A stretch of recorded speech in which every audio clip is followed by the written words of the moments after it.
글쎄 하반기 부동산 전망 어떻게 되는 겁니까? 지금 2대 2잖아요. 네. 이게 고스란히 하반기 부동산 전망에도 담겨 있습니다. 아. 그러니까 떨어질 이유도 있고 더 오를 것이다라는 이유도 함께 존재를 하거든요. 그래서 그 두 가지를 모두 소개를 해드릴 텐데 먼저 하반기 전망, 집값은 오를 수밖에 없다. 첫 번째가 공급 부족입니다. 네. 맞아요. 일단은 뭐 중장기적으로 정부도 계속 3기 신도시 공급하려고 하지만 네. 올해 같은 경우 일단 단기간에는 공급 부족이 계속 나오고 있다라는 것을 봐야 되겠고요. 항상 수요 공급에서 공급이 부족하면 가격은 네. 오르는 것이고요. 네. 두 번째가 저금리입니다. 음. 한 10년 전, 12년 전만 생각해도 주택담보대출 뭐 연 7% 막 이랬어요. 예, 예. 근데 요즘에 웬만한 집담보로 집 사는 거 3%대 아니에요. 네. 네. 저금리가 계속된다면 아유. 결코 떨어지지 않는다라는 주장. 또 세 번째 같은 경우에는 재건축 재개발 이슈가 계속 나옵니다. 네. 그동안 안 했기 때문에 맞아요. 본물 터지면 계속해서 오를 수 있는 재료. 그다음에 네 번째는 네. 최근에 GTX 봤지만 정부 또 개발 호재 나오면은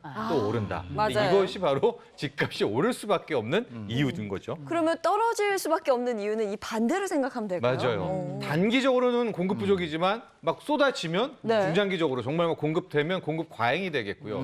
지금은 저금리지만 네. 살살살 금리 올라가게 되면 이제는 가계부채 문제 네. 터지게 되는 그렇죠. 거고 개발 이슈도 이제는 안 먹힌다라는 주장이 함께 나오고 있는 것이죠.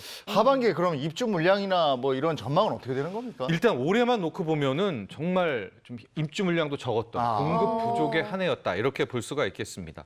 실제적으로 올해 서울만 보면 거의 2만 5천 가구 이게 보통 5만 가구 이상은 돼야 되거든요. 네. 6만 가구 정도 이상은 돼야 되는데 뭐 거의 예년의 절반 정도 수준이고 올해는 하반기로 갈수록 더 줄어들 수밖에 없는 그런 상황이고요.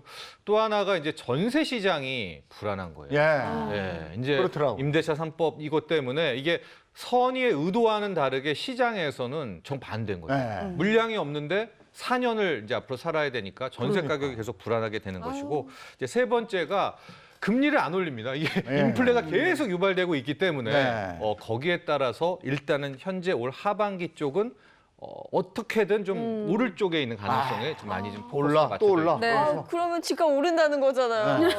그런데 제가 말씀드렸잖아요. 이게 올해 단기적인 거고 네. 좀 시선을 넓혀 보면 한국은행에서 연내 금리를 올리겠다라고 네. 천명을 했습니다. 그러니까 무려 12년, 13년을 끌어왔던 저금리 시대가 네. 이제는 끝이 나는. 그러니까 이재용 앵커도 떨어져야 되는데 안 떨어진다. 이미 그러니까요. 왔는데 네. 그 이유가 왠지 모르게 금리를 안 올렸거든요. 아. 그런데 이제는 금리 인상이 시작된다. 그러면 가계부채가 우리나라가 어느덧 1,800%. 그렇대요. 네. 엄청나대요. 예, 이게 한두 번 올렸을 땐 괜찮겠지만 이게 쭉쭉쭉 올려서 네. 뭐 연 기준금리가 1.25, 1.5, 2% 되면 네. 그 원리금 대출 부담이 커지지 않습니까? 네. 그럼 갖고 있었던 부동산을 네네. 팔아야 되는 이제 이런 또 악재 요인도 분명히 존재합니다.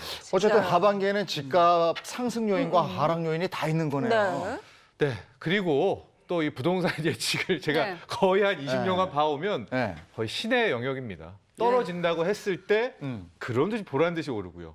여기가 진짜 앞으로 더 천년만년 갈 거야 하는 그 순간에 또 뒤통수를 때리고. 네. 네. 그래서 늘 양쪽을 보시고 자신의 이 뭐 재무 현황, 네. 나의 실탄 이런 것들을 고려하시는 게 가장 또 합리적인 접근이 아닌가 생각합니다. 네.